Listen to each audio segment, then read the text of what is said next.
Olá para você que nos acompanha aqui nas redes sociais de O Tempo. Esse é o podcast, videocast, Rotas da Bola, totalmente dedicado ao futebol internacional. Um projeto que começou em 2019 e que nesse ano tem agora uma versão especial totalmente dedicada à Copa do Mundo. Estamos chegando no episódio 5 desse material especial sobre o Mundial do Catar. E eu estou aqui com Pedro Abílio. Tudo certo, Pedro? Tudo certo, Fred Jota. Um abraço para você, para quem acompanha a gente, para quem está com a gente, neste 5º episódio, para quem segue essa saga rumo à Copa do Mundo. Estamos quase lá e vamos hoje falar sobre o país sede. O que será que tem o Catar a oferecer em termos de Copa do Mundo? É uma boa pergunta, hein, Pedro? Uma pergunta interessante que a gente pode responder de várias formas, né?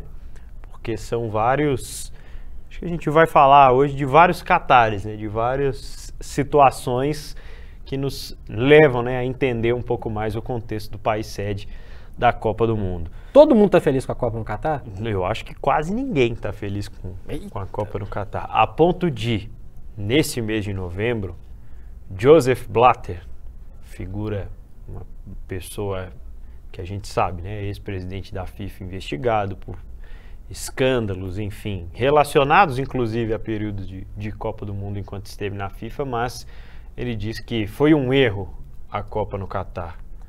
Se o Blatter está dizendo isso, quem sou eu, né, Fred? Muito menos eu. São vários pontos polêmicos em relação à Copa no Catar, mas na verdade em relação à Copa em vários lugares. A gente vai começar até falando sobre isso, né, Pedro? Afinal de contas, nós temos aí um legado de Copas do Mundo recentes, porque eu tenho a impressão, Fred, que principalmente nas Copas desse século, o país sede ele ganhou uma importância muito maior, sempre teve, mas hoje há uma questão de infraestrutura e descentraliza também historicamente ali uma situação de Copa do Mundo.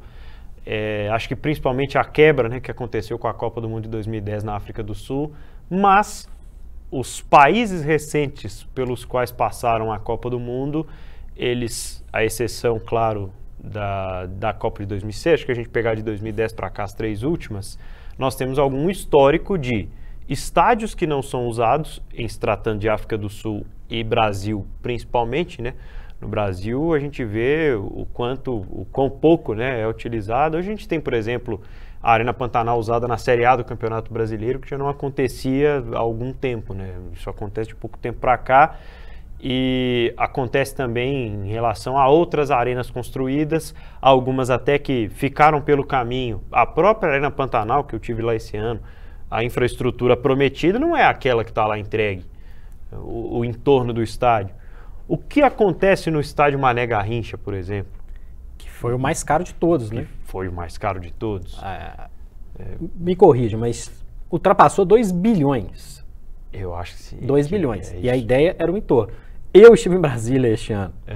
E o entorno não é dos mais agradáveis. E a quantidade de jogos que tem lá também não justifica um estádio daquele tamanho. Tem um caso para mim que é emblemático. A gente discutia essa questão de legado. No interior de Pernambuco, posso falar assim, São Lourenço da Mata tem um estádio de Copa do Mundo, Arena Pernambuco. E Recife tem 3 clubes de torcida, que a coisa que eles mais queriam fazer era jogar nos seus estádios. Náutico, Sport e Santa Cruz preferem jogar nos seus estádios por razões óbvias. O deslocamento para São Lourenço da Mata, é uma região metropolitana de Recife, vai ter metrô aqui. Não teve. Esse é um estádio, para mim, um dos mais esquecidos, porque tá próximo de uma metrópole que respira futebol. Esse ano não tem um time de Pernambuco na primeira divisão, mas o Sport jogou no ano passado, quase subiu agora em 2023. O Santa Cruz está numa fase pior, mas enche estádio. O Náutico jogando a Série B. Enfim, teria público e esse foi pro beleléu, assim como a Arena do Amazonas, que também é pouco utilizada. São situações que levam a gente a pensar. Nenhum problema, minha opinião, nenhum problema levar a Copa do Mundo para países que estão em desenvolvimento. Nenhum problema. A questão é como fazer isso. Então, poderia ter feito, mas aí tem questões políticas, outras coisas que envolvem, né, Pedro? Poderia ter uma Copa com mais estádios na mesma cidade. Por exemplo, a Arena do Grêmio estava pronta em 2014. Podia ter. Ao invés de construir um outro estádio, e aí não estou falando para descentralizar nada, não. Para centralizar, não. Acho que exatamente tinha que descentralizar. Mas tinha um Mangueirão em Belém do Pará, por exemplo. Mas aí gastou o recurso para fazer o estádio no Amazonas, que tem uma tradição que não é comparável ao futebol do Pará. Reformularam vários estádios, e quando reformula o estádio, eu acho que também tem um ponto positivo. Não vou ficar discutindo aqui orçamento, esse episódio não é para isso. Né? Óbvio que o Mineirão novo, para a gente falar aqui do nosso circuito de Belo Horizonte, ele é um estádio mais completo que o Mineirão antigo. Claro que tem todo o glamour do antigo, a saudade, etc. Eu entendo tudo isso. Em termos de conforto e estrutura, o Mineirão atual é melhor do que o Mineirão anterior. E acho que isso não se discute. Até para os padrões do futebol de hoje em dia, né? Por exemplo, da questão de lucratividade, do time poder vender ingressos de preços mais variados, enfim. Situações que vieram com isso. O próprio estádio ser utilizado para outros fins. Uma arena multiuso, né? Tem pontos positivos. A questão é o volume de coisas que foi investido, o volume de coisas que foi prometido, de infraestrutura de maneira geral, e que não aconteceu. A gente for fazer um levantamento da Copa do Mundo, pegar no papel mesmo, o que foi prometido?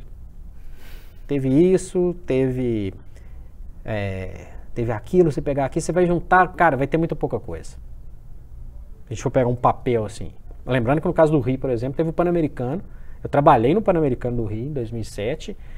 Pedro, tinha coisa lá prometida lá para 2007 que não foi no Pan, não foi na Copa, não foi na Olimpíada e não foi na Copa América, para citar alguns eventos. Então, eu acho que na hora de pensar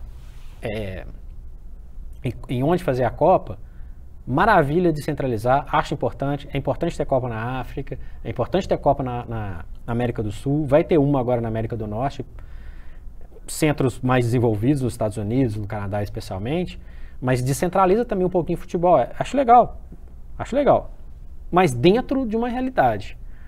Até pouco tempo atrás, o estádio de Joanesburgo, que foi palco da final de 2010, Holanda e Espanha, estava recebendo sessão de fotos para casamento.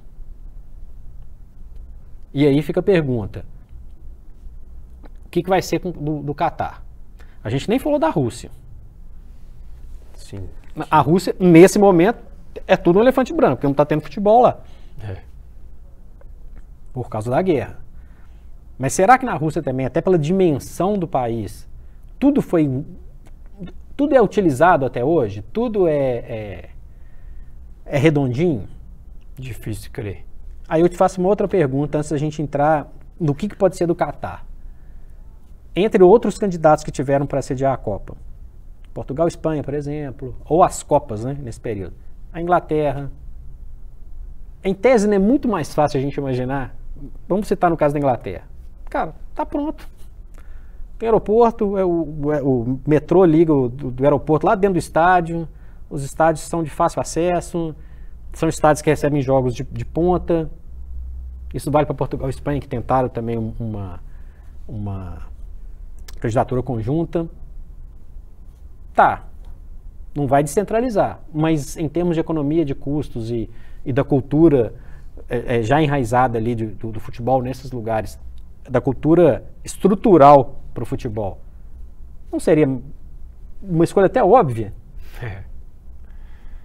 Vai saber o que vai ser 2030, né? Porque 2026 já tem um lugar. 2030 volta para a Europa? Será ou não? Muito bem.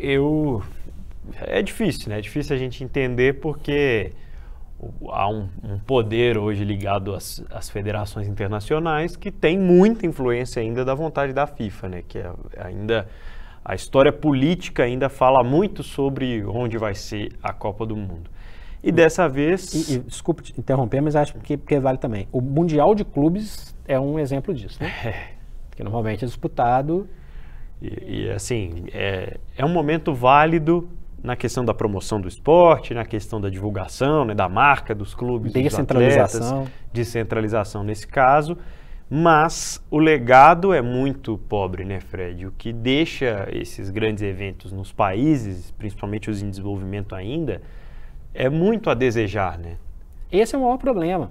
A gente pensa no legado. Eu falei muito do legado de infraestrutura, especialmente no Brasil, que a gente acompanhou de perto. Mas eu vou fazer uma outra pergunta para você, Pedro. Qual que é o legado esportivo para a África do Sul depois da Copa de 2010? Pois é. Quantas Copas a África disputou depois de 2010? Esse é o grande problema, né? E a gente vai passar pelos jogadores também. Quantos jogadores vieram depois disso? Quantos clubes apareceram, né, depois disso? É realmente uma situação a ser discutida de forma melhor pela FIFA, porque... tinha tudo para acontecer, né? Há uma necessidade de descentralizar de fato o futebol. A gente para pensar hoje na diferença de investimento que acontece, né? Na diferença da Europa para os outros continentes, por exemplo. É difícil brigar com o futebol europeu hoje em dia a nível internacional, a nível intercontinental. Então, especialmente por isso, a FIFA devia olhar com um pouco mais de cuidado e um pouco menos de política, né? Para o país sede da Copa do Mundo. Sem dúvida. O primeiro problema do Catar é que existe uma questão muito complicada de direitos humanos, que a gente vai tratar com mais detalhes ainda nesse episódio, mas a gente já observa, Fred, um movimento de o Catar ainda está muito próximo da Copa do Mundo na questão da torcida presente no Catar. Muito caro chegar e se estabelecer no Catar para acompanhar a Copa do Mundo. E é caro em todos os sentidos, até pelo perfil do país, né, Pedro? Uhum. É diferente pelos costumes locais, não é um lugar que você vai estabelecer com tanta tranquilidade e vai ter nós ocidentais, brasileiros, que chegariam lá para a gente trazer para a realidade. Uhum. É o preço muito caro mesmo, de passagem, de hospedagem, está muito caro, muito caro.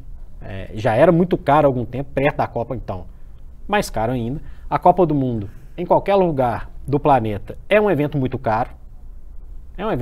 Os ingressos são caros. O Catar tem uma vantagem em relação aos demais, que o deslocamento entre estádios é bem pequeno. É 50 quilômetros das pontas. É a diferença em relação ao que foi África do Sul, Brasil, Rússia. Mas para chegar lá, não é brinquedo. Aí o clima da Copa parece que ele dá uma murchada. E para quem visita esses países, que tem uma cultura muito diferente da nossa, também tem que ter uma atenção muito diferenciada para se portar. É respeitar os costumes locais, entender os costumes locais. É muito diferente de falar, mas não pode beber na rua. Não estou discutindo que está bebendo na rua, não.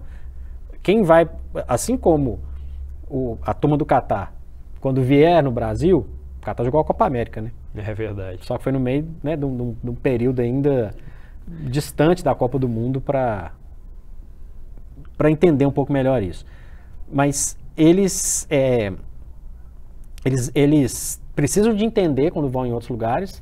Qualquer um precisa de estar ciente. Até em próprios países ocidentais, quando você viaja, você tem que se comportar de acordo com a cultura. Só que, se a gente for trazer para a questão brasileira, é um choque de cultura muito grande. E isso também entra na questão de, poxa, como que eu vou fazer? Então, acho que é uma série de fatores que levam o torcedor a pensar, e esse clima de Copa parece um pouco distante quando a gente pensa nesses fatores. Claro que na hora que a bola rolar, Pedro, ninguém vai nem querer saber se está no Catar, se está na Groenlândia, se está no Brasil. Tem o clima de Copa que os jogos permitem. Mas a relação do futebol com o país, aliada a todo esse fator fora futebol, deixa um pouco poxa, por que está sendo ali no Catar? Entre outros fatores que a gente vai falar. Vamos supor que o Fred J acordou de bom humor, um belo dia de 2020, viu lá a seleção brasileira ganhar um grande amistoso, um grande jogo das eliminatórias contra a Bolívia e falou, vou para a Copa do Mundo no Catar, vou assistir os jogos da seleção na fase de grupos e vou olhar aqui agora as passagens. Estima-se que o gasto médio para quem quer sair do Brasil e acompanhar a Copa no Catar, pelo menos os 3 primeiros jogos da seleção brasileira, com ingressos, passagens, hospedagens e a estadia lá, R$35 mil. Você compra um carro popular ou vai para a Copa do Mundo, Fred? A nossa realidade, vou imaginar a realidade do torcedor brasileiro. Né? Porque isso aqui tem outras coisas, hein? Nesse 35 mil, que a gente pode colocar 40, tem alimentação, alguém tem que comer alguma coisa lá, Verdade. Né? Beber uma água porque é quente, vai ter que se deslocar. A realidade hoje não permite que a maioria esmagadora dos torcedores tenham esse privilégio, que é um privilégio. Não, eu vou bancar vou lá visitar o Catar e vou ver. Não é bem assim. Não é bem assim. É muita grana. Lembrando que esse levantamento do Pedro, que o Pedro trouxe, gente, é para os 3 primeiros jogos, primeira fase. Sem contar o mata-mata. Normalmente o ingresso é mais caro. Aí, assim, quer ficar a Copa inteira? Aí você pode colocar no mínimo, o dobro. Sem falar com os estádios, gente, não cabem todo mundo que quer ir para a Copa. O estádio final lá, cabe 80 mil. Tem o patrocinador, tem o dirigente, tem o convidado. Não é brincadeira estar num estádio de Copa do Mundo. É muita coisa, Pedro. É muita coisa. A realidade brasileira hoje não permite. São alguns, né? Tem uns privilegiados, são privilegiados mesmo, que podem arcar com isso, que não vai ter problema. Mas a grande maioria a gente sabe que não. Estamos falando do Catar, o país sede da Copa do Mundo de 2022, que começa em breve. É o Rotas da Bola na Copa do Mundo. Esse aí é craque. Caramba, joga muito. Gênio. Simplesmente gênio. Quem disse que você precisa ser craque para mandar bem em campo? Com a Estrela Bet, você joga em todos os esportes e mostra o seu talento. É fácil de jogar e todo mundo pode ganhar. Mostre que você tem estrela. Venha para a Estrela Bet. Jogou, brilhou. E um dos assuntos mais comentados pela equipe de O Tempo Esportes quando se fala em Copa do Mundo e futebol internacional foi por que a Copa do Mundo vai acontecer no fim do ano, por que teremos Copa em novembro e não em junho, por que a Copa do Mundo vai terminar quase no Natal, porque o Catar é um país que faz um calor extremo. Normalmente, Fred J, as temperaturas chegam a 40 graus no verão. Não daria, em hipótese alguma, para realizar essa Copa do Mundo no meio do ano. A ideia é que a Copa seja realizada no inverno do Catar, que tem temperaturas entre 20 e 30 graus. Isso no inverno do Catar. Sem contar a sensação térmica. Sem contar a sensação térmica.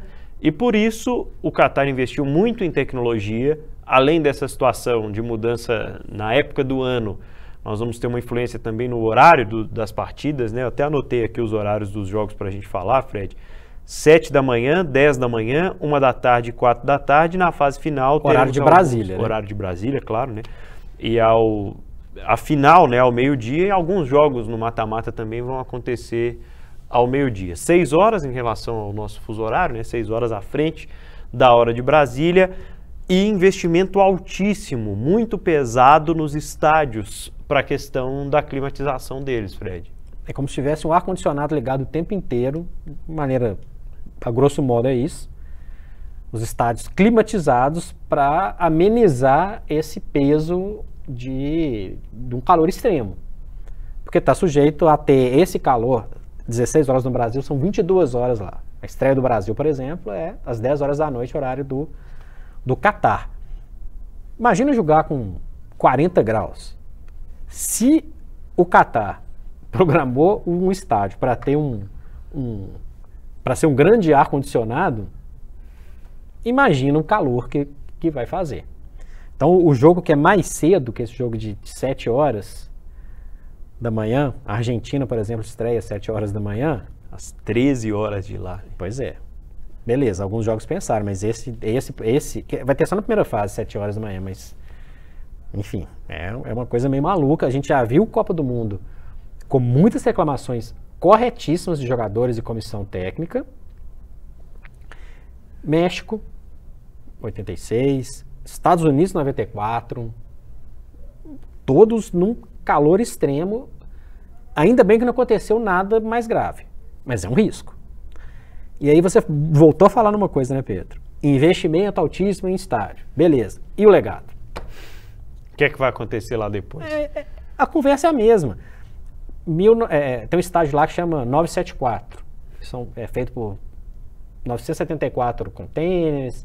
974 é o código de região do Catar. Esse vai ser desmontado. Ok. Mais sustentável, né, Pedro? Mas e os outros? Assim, o Catar não é um país que tem a cultura do futebol enraizada a ponto de ter um grande campeonato, de ter vários jogadores. O Catar, gente, só para a gente resumir um pouquinho, começou a ter começou a aparecer a seleção do Catar na década de 70, quando começou a ter um mínimo de exposição. De tentar, nunca conseguiu uma Copa, vai porque é país sede. Entrou no foco do noticiário quando tentou naturalizar Deus e o mundo. O Emerson Sheik, por exemplo, é catarino. O Rodrigo Tabata. Até jogadores recentes, como o Pedro Miguel, como zagueiro português. O Montari, que é ganês. Então, já é um país formado por muitos imigrantes. Né? Não tem uma grande expressão futebolística. Não tem um campeonato que vai atrair grandes jogadores. Pode ser que isso mude no futuro, mas vai mudar porque tem estádios caros? Não, né, Pedro? Então volta a questão do legado. O que fazer, exceto com o estádio 974 lá, o que vai fazer com esses estádios do Catar, que custaram uma fortuna? E no início do episódio a gente falava sobre o grande problema, né, dessa Copa do Mundo, da realização da Copa no Catar, sobre a situação dos direitos humanos. O Catar teve registro até de mortes, né, de trabalhadores que estavam operando nas obras dos estádios, na construção dos estádios. E o Fred citou um país formado em grande número, né, por imigrantes, e há registro, né, enfim, casos que estão com as grandes autoridades internacionais por conta das situações de exploração do trabalho, de pessoas que vão para o Catar para trabalhar a preço de quase nada, e fora a questão de uma cultura religiosa impositiva, de uma cultura muito complicada para se abrir em termos de globalização, e fica o questionamento, né? Por que uma Copa do Mundo que, para fora das quatro linhas, é a reunião de todos os povos, né, ser realizada num lugar como o Catar, que, por exemplo, proíbe por lei, e aí na lei usa-se esse termo, o que eu acho muito errado, atividade homossexual. É proibido por lei no Catar. E é uma das lutas agora, né, que a FIFA não é uma boazinha, está lutando por causas e direitos humanos, mas acaba se tornando um grande assunto nesse pré-Copa do Mundo, Fred. A Copa do Mundo ela pode levar benefícios para os países que recebem esse Mundial. E eu torço muito, Pedro, para que o Catar receba uma visão diferente, de um respeito maior pela opção das pessoas. Quem sabe é uma possibilidade da gente, por meio do futebol, levar alguma coisa diferente para um país que é mais fechado em várias situações. Eu não vou discutir religião, não vou discutir vários fatores. Essa questão,